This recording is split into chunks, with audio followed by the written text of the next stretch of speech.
Я благодарю вас за то, что вы нашли время и уделяете его нам. Спасибо вам, что пригласили. Расскажите, пожалуйста, о себе, где вы родились и росли, и какая атмосфера царила в вашей семье. Я родилась в семье советского офицера, родилась в городе Ковров Владимирской области. Моя семья очень много в силу папиной работы ездила по стране, мы жили за границей.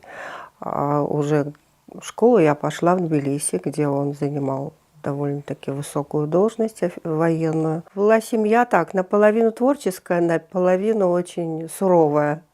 Папина сторона была очень серьезная и суровая. Мамина сторона была творческая, потому что мама по природе своей очень творческий человек, обожала музыку в молодости. Она пела, выступала на сцене в самодеятельных коллективах. Я думаю, что благодаря ей я и пошла в музыкальную школу и закончила ЦМШ, это школа для одаренных детей в Тбилиси. Потом поступила в консерваторию, закончила Тбилисскую консерваторию и приехала уже сюда, в Сухум, работать в музыкальное училище. И с тех пор моя творческая биография длится уже сколько лет. Сейчас скажу, с 1984 года я работаю в стенах этого учебного заведения. В период войны музыкальное училище по понятным причинам не могло функционировать. Расскажите, что было после окончания войны, с какими трудностями сталкивались вы и ваши коллеги, люди творческого труда, как возрождали музыкальное искусство в тот нелегкий период. Это самый интересный, по-моему, для меня период.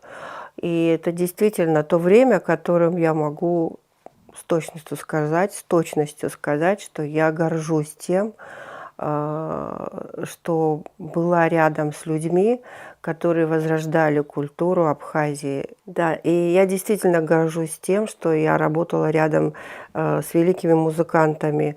Это Марина Шамба, Манана Шамба, Вилли Чакмач, Родион Хагба, прекрасная наша пианистка Алла Оторба, Гулиза Авицба. Ну и я, конечно, это был такой вот костяк людей, которые, несмотря ни на что, нам не платили зарплату. Мы это делали бескорыстно, безвозмездно.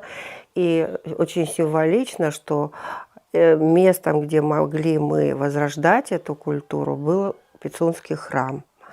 Это Божье место. И я думаю, благодаря помощи Боженьки мы смогли сделать то, что должны были делать очень многие. Ну, к нашей всеобщей радости эти годы прошли на таком позитиве. Каждый раз мы видели, что народ приходит, народ слушает. Возрождались музыкальные школы. Пицунская музыкальная школа прямо на территории храма стоит. Это было замечательное время, когда мы могли самоотверженно трудиться и дарить людям радость, и пропагандировать нашу культуру. К нам уже тогда приезжали из России люди, они удивлялись, что неужели после войны Абхазии могут проходить концерты такого уровня, а музыканты действительно, это были музыканты с большой буквы. Потом к нам, благодаря деятельности Марины Шамба, она пригласила туда капеллу, пригласила камерный оркестр, давались дни отдельно, были органные вечера. В общем, с Пицунды, я считаю, началась наша культурная жизнь в области классической музыки. Могли бы вы рассказать о музыкально-творческих традициях училища? Ой, наше училище с очень богатой историей. Оно основано в 30-м году, и в этом году мы празднуем 95-летие. Параллельно с этим мы еще недавно праздновали 100-летие Алексея Чичба, чьим именем названо наше училище. Совершенно уникальная и замечательная история у этого старинного и особняка, и учебного заведения. В 30-е годы, вы все знаете, это послереволюционные годы, голодные годы, тяжелые годы. Ну вот так сложились обстоятельства, что сюда приехало очень много интеллигенции, представители, выпускники Московской консерватории, Петербургской консерватории, даже Миланской консерватории. Их объединяла любовь к искусству, к музыке, естественно. Но несмотря на то, что это были сложные годы, как я говорила, благодаря усилиям Нестора Лакоба и такого известного музыканта, как Ковач, он основатель, основоположник и первый директор музыкального училища, благодаря их усилиям открыли музыкальный техникум в доме купца Нинуа, в котором мы сейчас располагаемся. Несмотря на то, что это частный дом, он устроен очень удобно для того, чтобы там были и музыкальные классы, и зал у нас два зала, один малый, другой большой. И все располагает к тому, чтобы там расцветало искусство. В разные периоды трудились разные личности, знаменитые личности, и такой известный дирижер, всемирно известный дирижер Одиссей Димитриади, какое-то время он здесь работал и исполнял обязанности завуча. Многие из них, это можно разделить историю училища на несколько этапов. И первый яркий такой этап завершился, когда начались репрессии, и много очень людей пострадало, вы знаете, и многие уехали. Пришлось уехать и Ковачу, и многим другим. Ну, потом было время войны, хотя во время войны училище тоже работало, Великой Отечественной войны, и были именитые выпускники. А после войны это уже второй этап, 50-е, 60-е, 70-е годы. Это уже такой вот второй этап расцвета музыкальной культуры. И вот мы недавно праздновали столетний юбилей Алексея Чичба. Это как раз с 64 по 72 год. И делали очень интересные доклады наши преподаватели, теоретики. И это время, когда мы стали вот искать фотографии, какие-то данные исторические, ну, мы сами знаем, что это время расцвета. Это когда здесь все приобретало значимость, какую-то вот параллельно развивался и Абхазский театр, и хореографические коллективы, и хоровые коллективы, и симфонический оркестр. Он приобрел уже в эти годы статус государственного симфонического. Дежгеня пригласил из Астраханской консерватории очень много музыкантов, и оркестр уже даже вот до 90-х годов насчитывалось около 85 человек. Это большой, полный симфонический оркестр. Это наша мечта вернуться, вернее, сделать так, чтобы у нас был хотя бы малый состав этого оркестра симфонического. Был полнейший расцвет, и, естественно, в нашем училище преподавали замечательные педагоги. Именно многие из вас знают, и Жозефина Бумбури, и Диардаши Лавицба, Пеленки, Сыроежин, и Разумовская, и ну, очень много преподавателей, всех не перечислишь. Но потом случилась война, и вот этот следующий период возрождения, можно сказать, Ренессанс, который длится до сих пор, потому что мы не встали еще на ноги, хотя у нас большая часть отделений присутствует. 8 отделений – это и инструментальные, и хоровые, и вокальное, народное, и эстрадное появилось после войны отделение. Но нам, конечно, не хватает специалистов, соответственно, не хватает специальностей. И мы бы хотели, конечно, чтобы наша идея и желание создать симфонический оркестр параллельно, это облегчило бы нам проблему кадров, потому что многие инструменты должны преподаваться в училище. Это в основном медные, духовые, струнные. Очень есть проблема, конечно. Хотя у нас учатся около 200 учащихся. Это и детская музыкальная школа, и училище, и интерес какой-то существует. Но с этим интересом тоже идут параллельно какие-то другие проблемы, потому что то отношение к музыкальному воспитанию, которое было раньше, оно кардинальным образом отличается от отношения, которое существует сегодня. И не только в Абхазии, но и на всем, по-моему, постсоветском пространстве. Я имею в виду отношения семьи прежде всего, родителей, людей, которые отдают детей в школу и думают, что поставили галочку в своей биографии, вот я отдал ребенка в музыкальную школу. А это не спорт, это не какие-то, со всем уважением, такие предметы школьные, это не репетиторство, это очень тяжелый и сложный труд.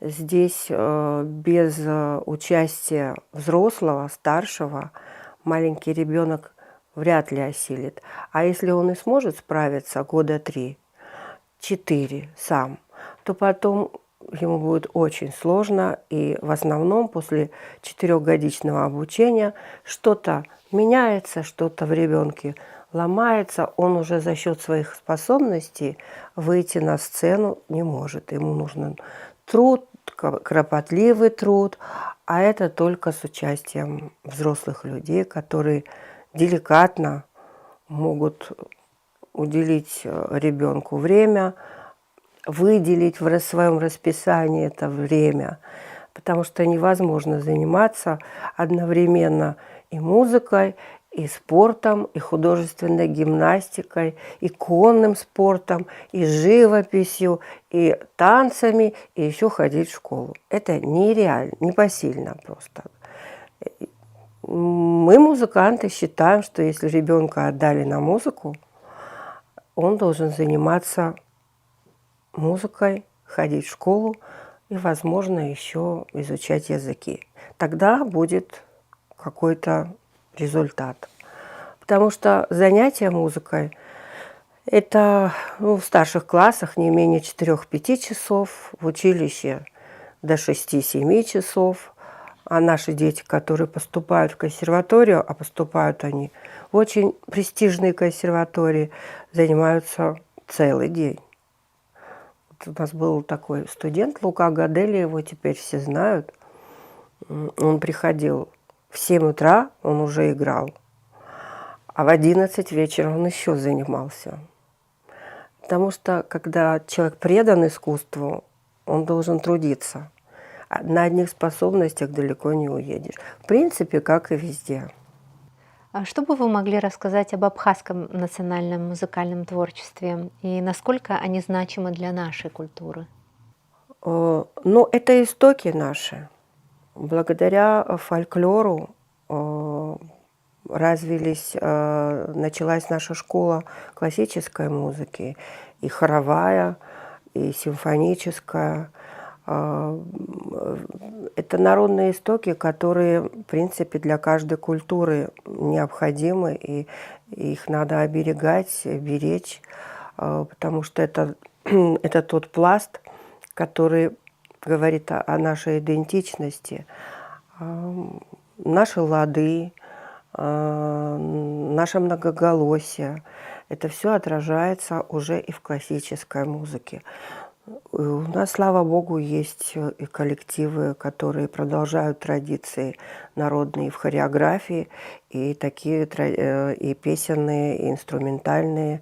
Вот у нас есть ансамбль Гунда, благодаря которому сохраняется эта идентичность. Да, ну, конечно, это и госансамбль, это ансамбль песни и танца.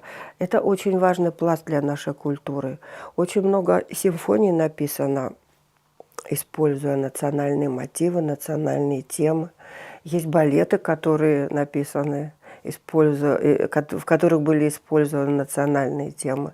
Фактически весь материал, который абхазские композиторы применяют, это материал, взятый из фольклора. А какие классические произведения наиболее близки вам? Кто из композиторов вам более всего нравится?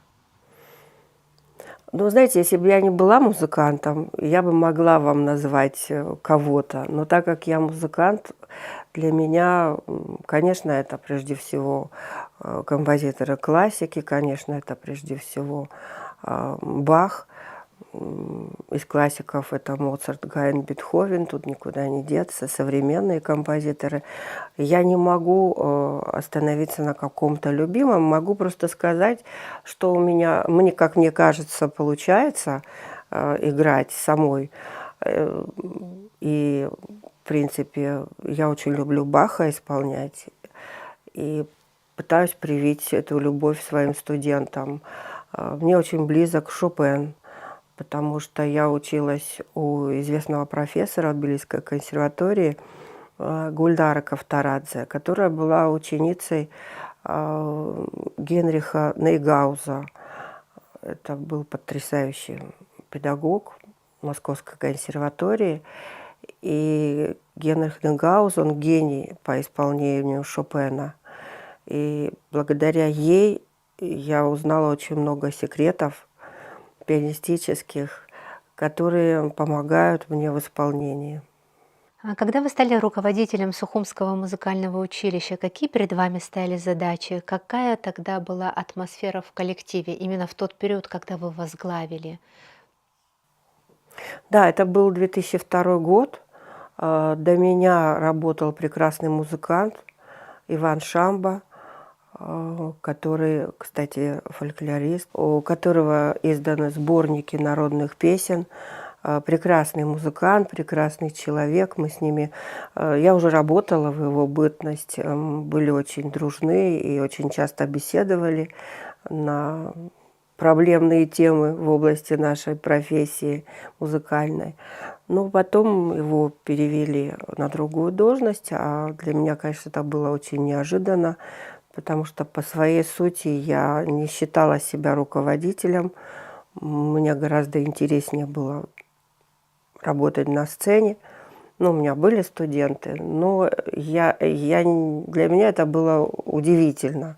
Ну, а какие задачи были? Задачи были привлечение молодежи, привлечение детей к тому, чтобы они поступали к нам в училище. У нас к тому времени работала музыкальная школа, мы подпитывались этими детьми. Работало у нас 4 школы городские, их выпускники тоже к нам поступали. Но детишек было мало, и тогда мы решили делать образовательные проекты, музыкально-образовательные проекты для детей нашей республики, вне зависимости от того, ходят они на музыку или нет. Это проекты, которые мы проводили в Государственной филармонии. Мы приглашали коллективы из России подпитать наш камерный оркестр и рассказывали детям об истории музыки, о музыкальных инструментах, рассказывали об истории Возрождения, барокко, классицизм.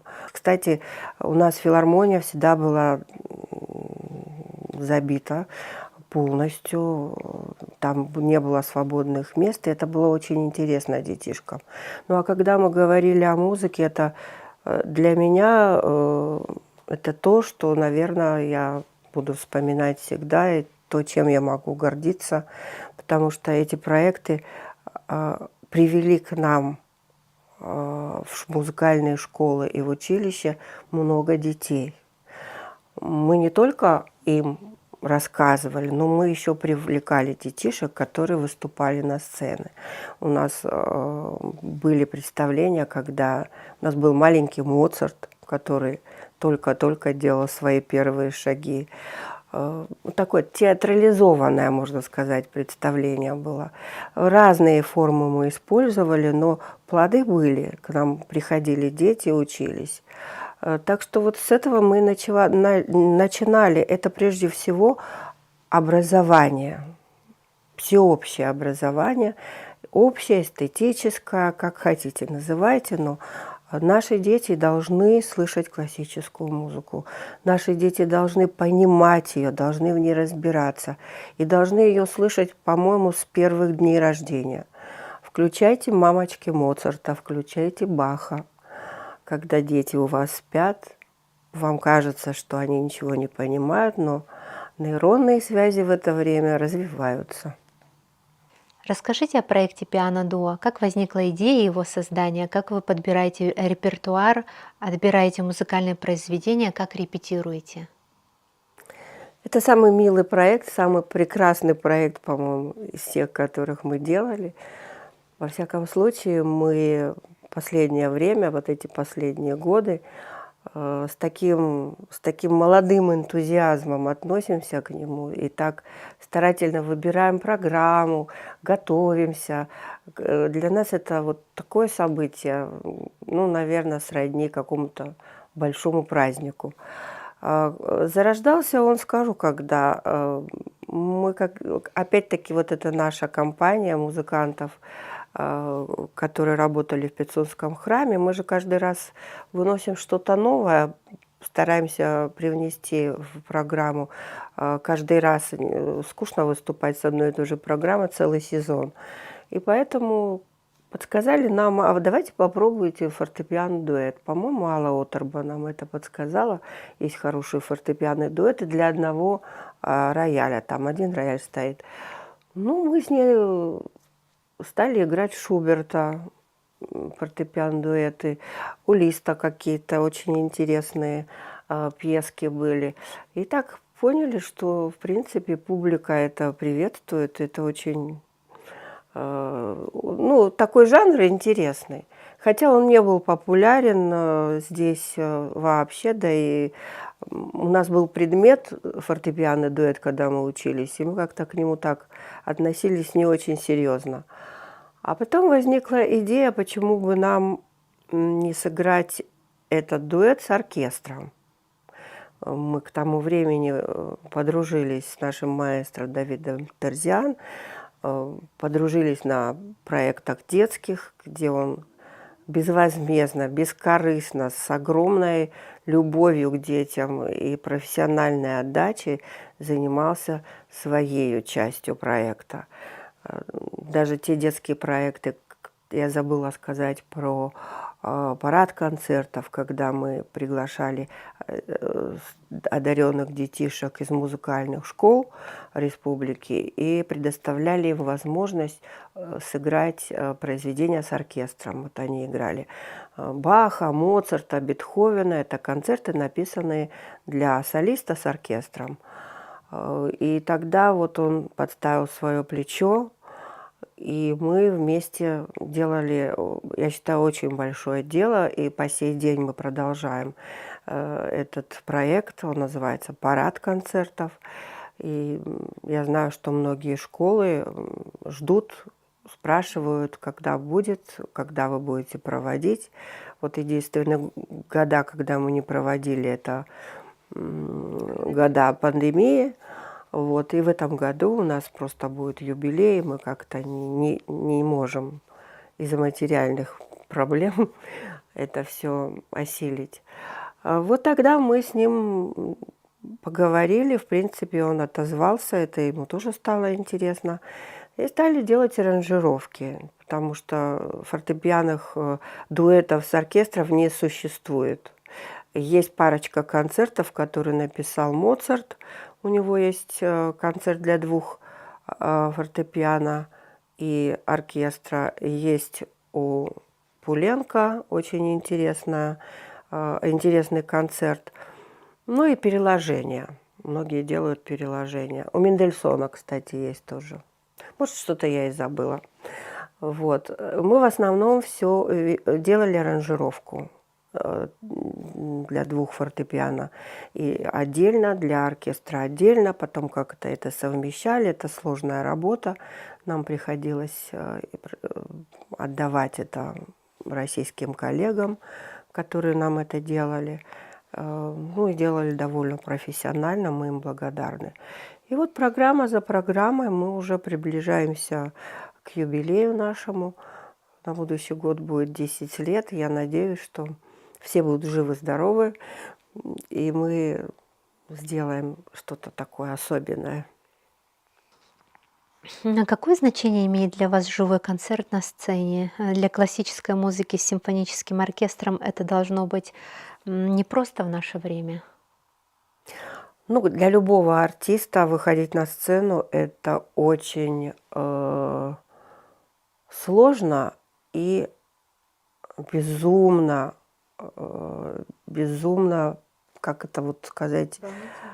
Нет, не волнительно, это безумный праздник.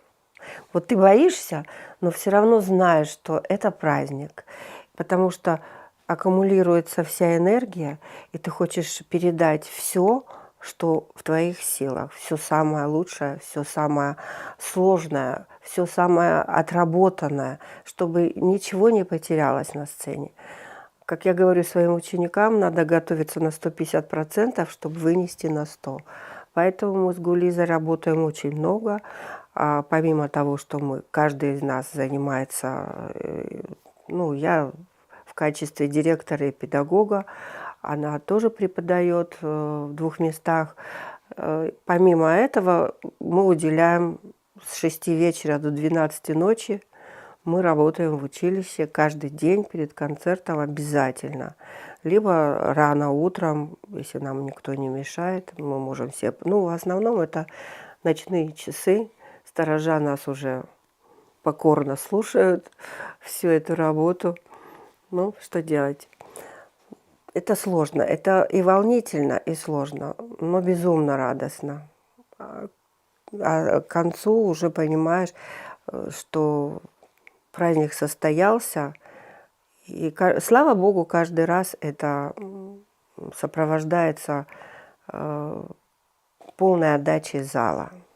Вот это всегда радостно и всегда приятно, что люди уходят, некоторые плачут, некоторые благодарят, некоторые звонят, и это у них впечатления остаются на долгие годы. Расскажите, пожалуйста, об особенностях каждого музыканта и дирижера. Да. Ну вот могу сказать, что мы одна единая команда. Мы с Гулизой, 2 пианиста, дирижер и, конечно, наш замечательный оркестр. Каждый из оркестрантов – это уже наш друг, это наша семья, и мы с большой любовью относимся к ним.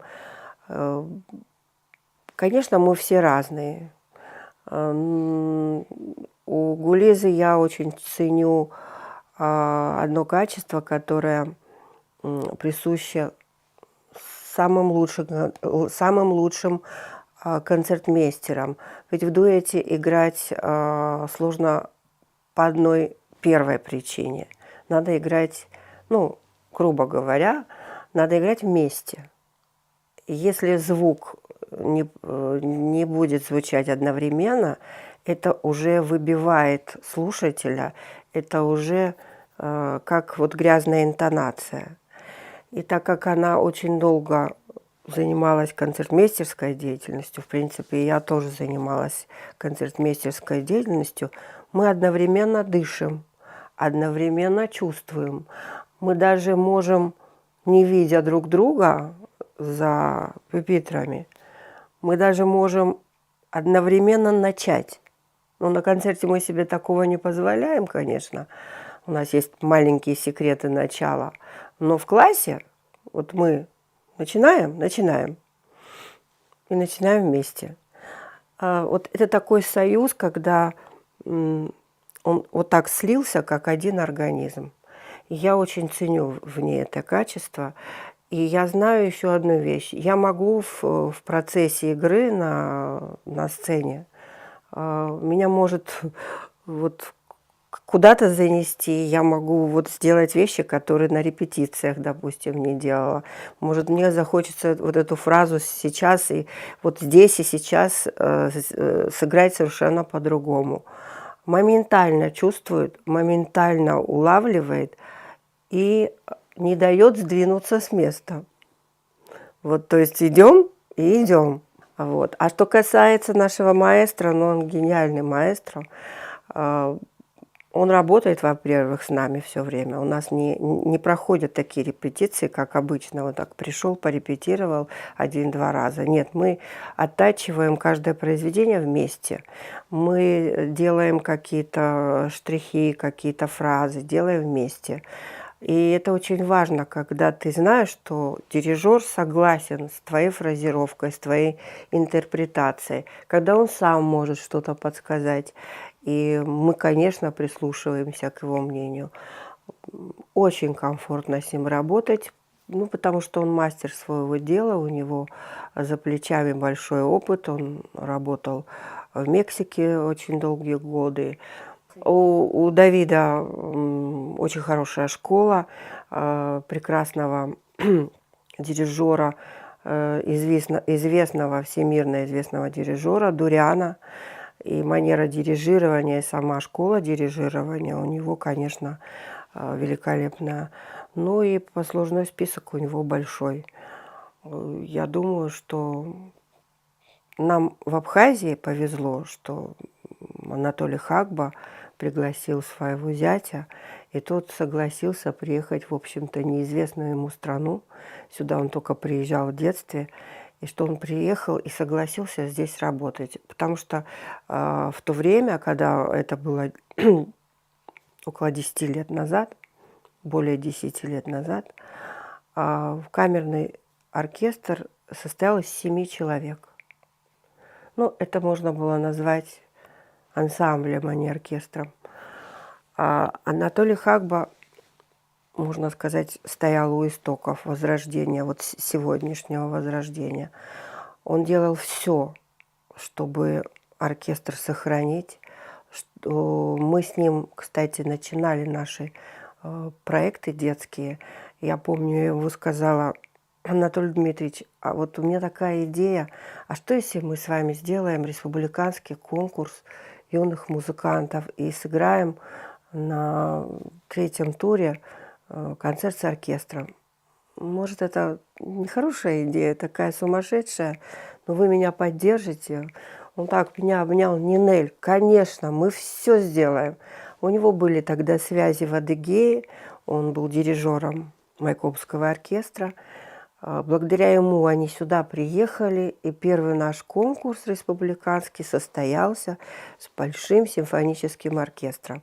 И, конечно, Анатолий Дмитриевич, он просто вот герой того времени. Герой вот в полном смысле этого слова. Потому что все, что касалось классической музыки, в разных, вот это учебные дела или инструментарий, он все пробивал, он ходил, он уговаривал, он говорил о необходимости. Это человек, которого надо всегда помнить и которому надо отдавать должное.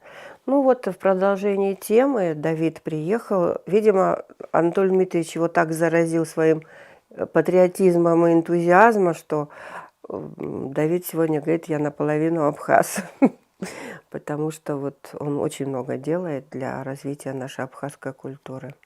Ну и, конечно, учитывая все наши проблемы, которые были послевоенные, к сожалению, Анатолий Дмитриевич ушел из жизни и передал эстафету Давиду. Ну вот и с тех пор мы дружим. Пиано-дуо – это как вот такой вот сегодняшний итог, а начинали мы с детских проектов, и причем как и мы, все музыканты абхазские, так и он стал с нами в один ряд и служил абхазской культуре бескорыстно, безвозмездно, никогда не думая об оплате, об этом даже речи не было. В принципе, и сейчас, когда касается детских проектов, мы с ним делаем это все бескорыстно. Что для вас музыка? И правда ли, что говорят, одна музыка может исцелить душу, а другая погубить? А какая? Ну, говорят, одна музыка может деструктивно воздействовать на сознание человека, а другая, наоборот, она его возвышает в духовно-нравственном смысле. Ну, если что-то деструктивно действует на человека, то это уже не музыка. И я думаю, что слово «музыка», оно подразумевает под собой прежде всего гармонию. Гармонию. Ведь вся наша жизнь, она и природа, и сам человек, они всегда стремятся к гармонии. Мы эволюционируем, но эволюционировать должны гармонично. Какая бы ни была сегодня современная музыка, она тоже гармонична. Ну, все это трансформируется, конечно. У нас есть и политональная музыка, очень много интересных современных композиторов. Но что касается деструкции, то это уже не музыка, это шум. Благодарю. Какой жизнью сегодня живет музыкальное училище и с какими сложностями сегодня вы сталкиваетесь? Что бы вы хотели поменять? Сегодня мы, вот этот год у нас знаменательный год, как я говорила, юбилей столетних Чичба, 95-летний юбилей училища. И, конечно, мы готовимся к нашему большому юбилейному торжеству. Мы будем проводить его в Абхазской филармонии, мы будем привлекать коллективы, мы будем привлекать тех, кто учился, вспоминать всю историю, отдавать должное тем, кто работал в этом училище. Будем гордиться своими выпускниками, такими как Хибла Герзмава, наша звезда, наша дива, которая не забывает свои истоки, которая продолжает нас любить, вспоминать, помогать. И я ей очень благодарна, потому что она чутко и отзывчиво относится к музыкантам в Абхазии. Недавно она нам подарила рояль, сделала ремонт. Кстати, у Хиблы вот это меценатство, оно ей присуще. Чего бы хотелось пожелать и другим нашим выпускникам, которые тоже успешные в России. И по какой-то причине мы благодарны всему.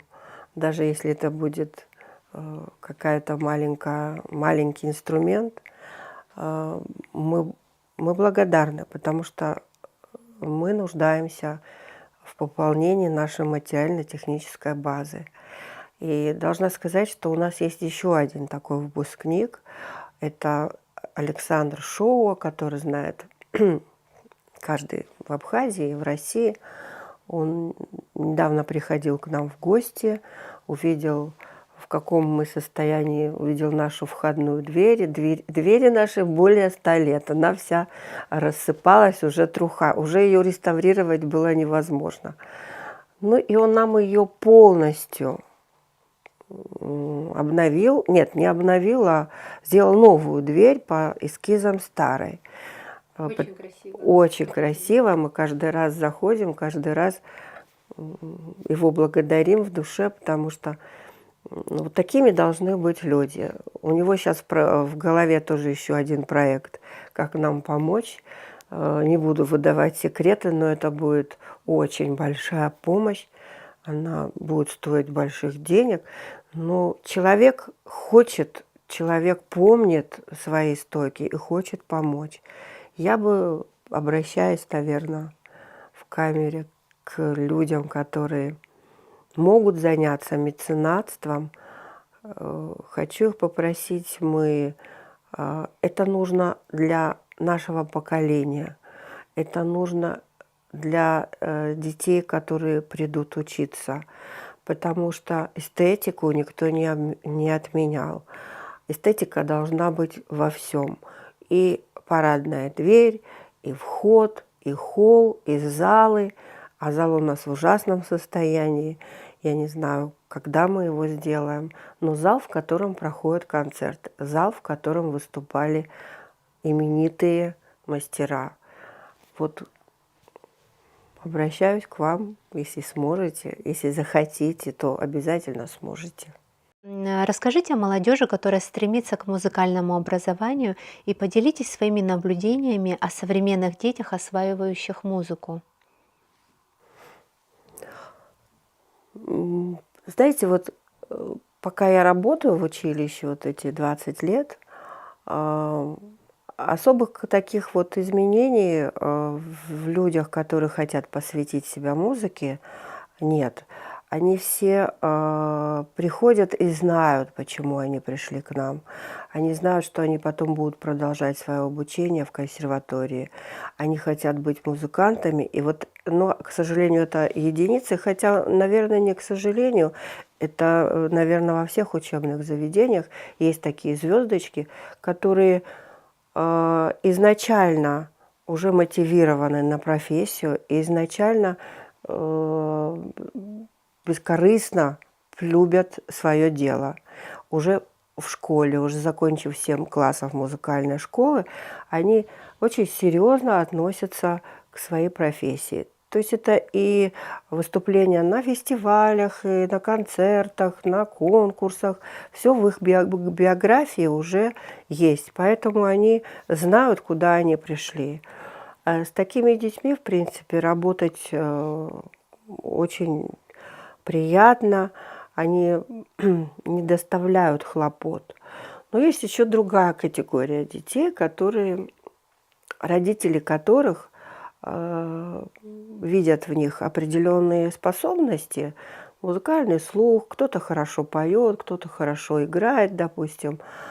И они думают, что вот прийти в музыкальное училище – это как доп. Образование.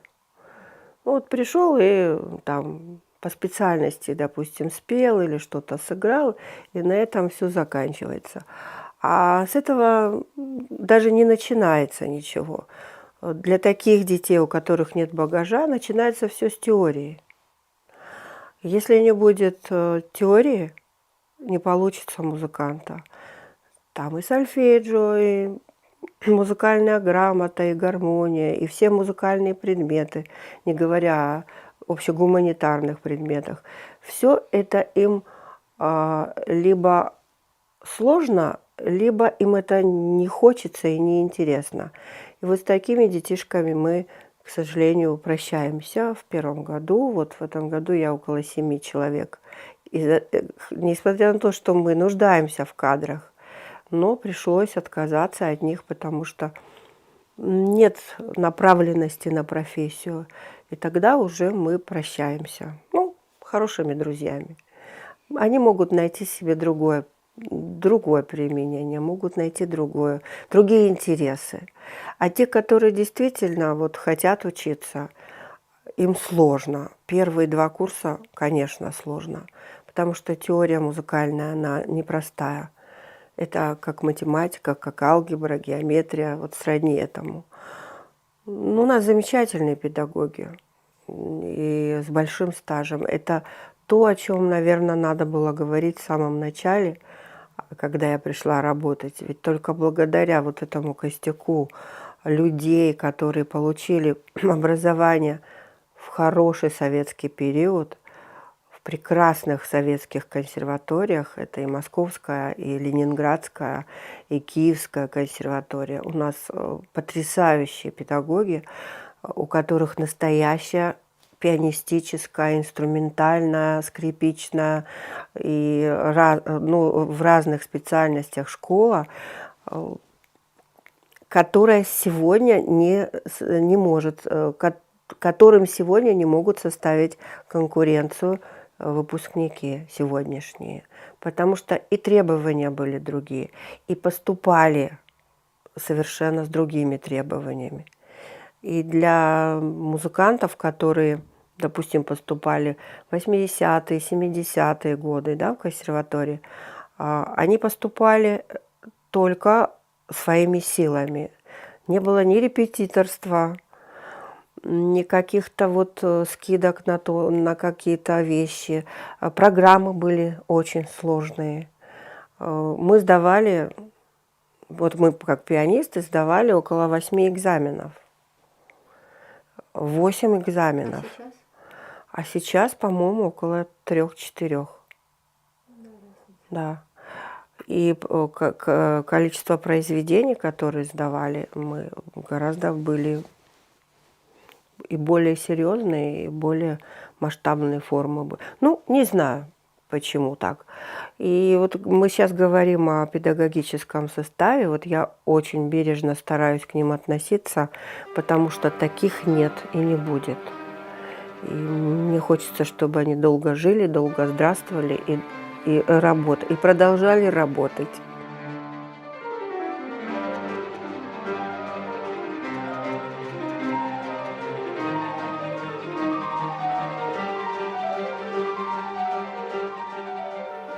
У меня, конечно, есть надежда на то, что вполне обоснованная надежда на то, что впереди нас ждет хорошее будущее в плане развития музыкальной, классической музыкальной жизни нашей страны. Я надеюсь, что все наши идеи, которые еще нас вдохновляют, они воплотятся в жизнь, потому что за нами идет молодежь, молодое поколение, которому мы обязаны передать те ценности, которые нам передали наши старшие. Спасибо вам.